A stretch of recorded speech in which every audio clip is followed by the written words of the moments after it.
삼투압 현상에 의하면 염도가 거의 0%인 민물에 사는 물고기는 몸 안의 염도보다 물의 염도가 낮으니 물이 몸 안으로 들어와 몸이 부풀어 버릴 테고, 해수원은 바닷물의 농도가 체액의 농도보다 높으니 몸 안에 물이 빠져나가 몸이 오그라들겠죠. 그런데 둘 다 잘 삽니다. 왜일까요?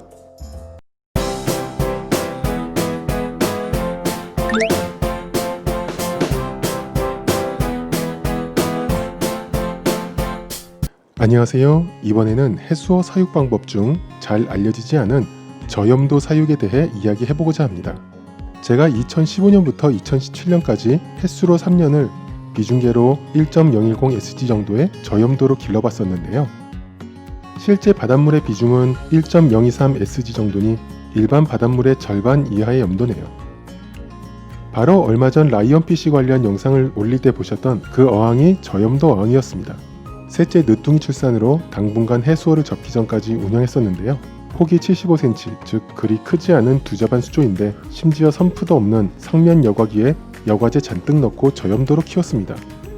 물고기들은 2배 이상 성장했었고요. 잔병 없이 편하게 키웠던 것 같네요. 물론 저염도 사육이 만능은 아닙니다.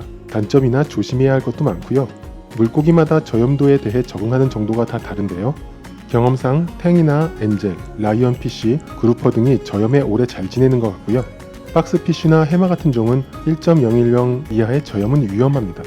처음엔 잘 지내다가 서서히 스트레스 받아가며 죽어가는 것 같더군요.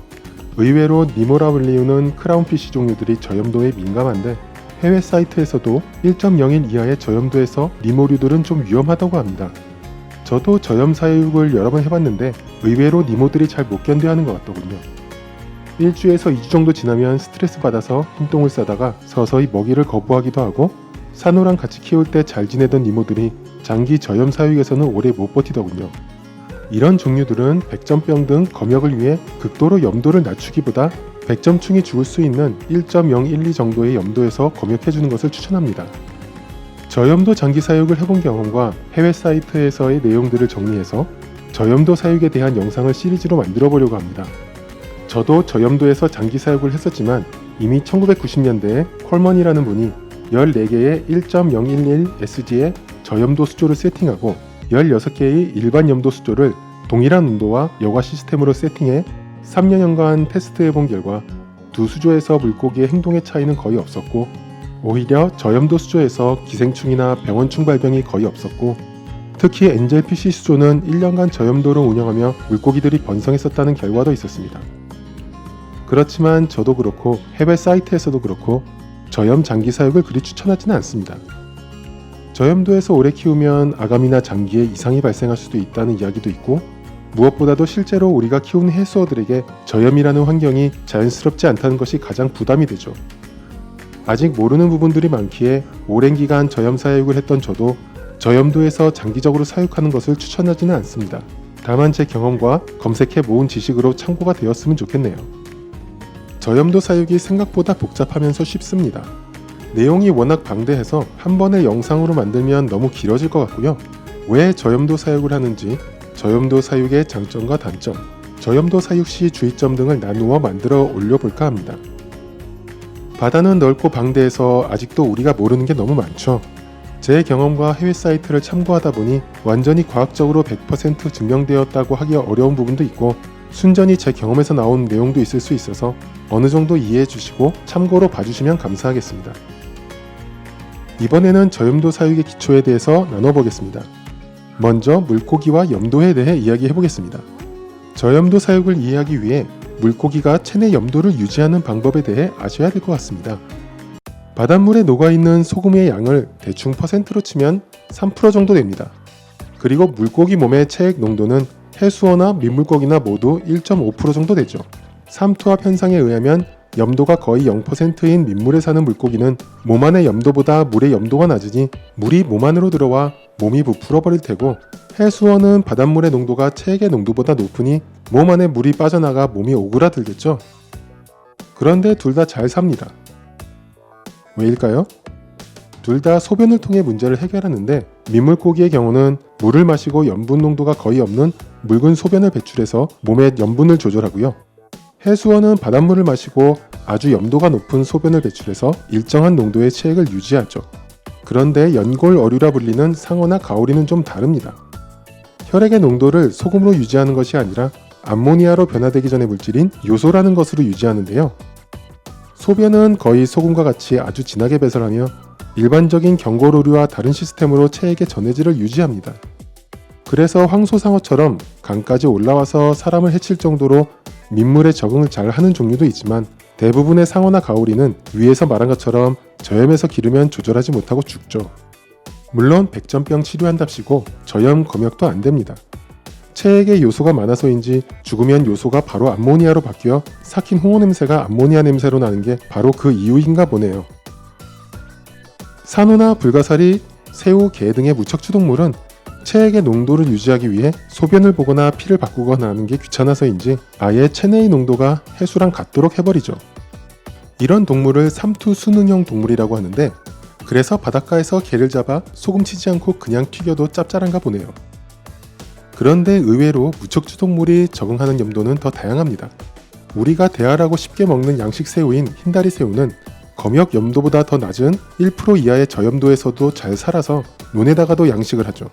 실제로 바다가 아닌 육지에 양식장이 많은 이유가 염도 걱정이 없어서 양식이 쉬워 우리 식탁을 저렴하게 풍성하게 해주고 있죠. 외국 문헌에 보면 난이도 있는 연산호인 제니아가 염도 1.017까지 적응한다고 하기도 하고 에메랄드 크랩이나 페퍼민트 새우는 그것보다 더 낮은 염도에도 잘 산다고 합니다. 불행히도 해수어를 기르시는 분들이 가장 싫어하는 백점충은 염도 1.012부터 죽기 시작한다고 하네요. 반대로 불가사리나 성게 등의 극피동물은 염도 변화에 약해서 담수에 사는 극피동물은 없다고 합니다. 저도 경험상 바닷가 뻘에서 게나 줄새우 등을 잡아와서 저염도 환경에서 길러도 의외로 몇 달간 잘 살아가더군요. 물론 갯벌에 사는 동물들은 주기적으로 공기에 노출시켜줘야 돼서 오래 키우지는 못했었습니다. 모두 그렇지는 않지만 산호나 새우 등의 염도 한계는 1.017 정도로 우리가 생각하는 것보다 낮은 염도까지 살 수 있더군요. 물론 그게 좋은 환경은 아니고 살아갈 수 있는 한계치를 이야기하는 것이니 일반 사육자분들은 무척추동물은 일반 염도에서 키우시면 됩니다. 자, 그런데 왜 바닷물에 잘 사는 해수어를 낮은 염도에서 키우려고 할까요? 소금값을 절반으로 줄여 경제적인 효과를 보는 것도 있지만 가장 큰 이유는 검역과 질병의 치료와 기생충의 제거 효과입니다. 검역이라는 단어를 잠깐 썼었는데요. 검역의 뜻은 자연 상태에서 잡힌 야생의 해양 생물에는 다양한 기생충이 붙어있는 경우가 많아 이것을 그냥 수조에 넣고 기르면 아무래도 바다보다 좁은 수조의 환경에 약간만 문제가 생겨도 물고기가 면역력이 떨어져 기생충이나 질병이 발생할 수 있어서 수조에 넣기 전에 약이나 다른 방법으로 기생충이나 해로운 것들을 없애고 수조에 넣는 개념입니다. 기생충도 무척추동물이라 염도 변화에 약해서 물고기가 잘 견디는 저염도에서는 삼투압으로 인해 몸이 터져 죽게 되죠. 해수에서 가장 흔한 백전병이나 다양한 선무충류로 인한 질병도 저염도 환경에서 삼투압으로 다 죽일 수 있으니 그런 기생충이나 병원충들이 완전히 죽기까지 4주에서 8주 정도의 기간을 물고기를 저염도 환경에서 기르고 검역한 후에 본 어항에 입수하는 것을 저염도 검역이라고 하죠. 그 밖에 저염도 해수와 체내 염도의 차이가 적어져서 소금을 배출하는 데 쓰는 에너지를 아낄 수 있어 적응력도 빠르고 특히 먹이 적응이 빨라지는 장점이 있습니다. 또한 전해질 농도 차이가 적어 상처 치유나 지느러미 재생이 빠르기도 하고요. 그 밖에 많은 장점으로 인해 저염도에서 검역을 하거나 해수어 치료용 어항으로 저염도 어항을 따로 운영하기도 하죠.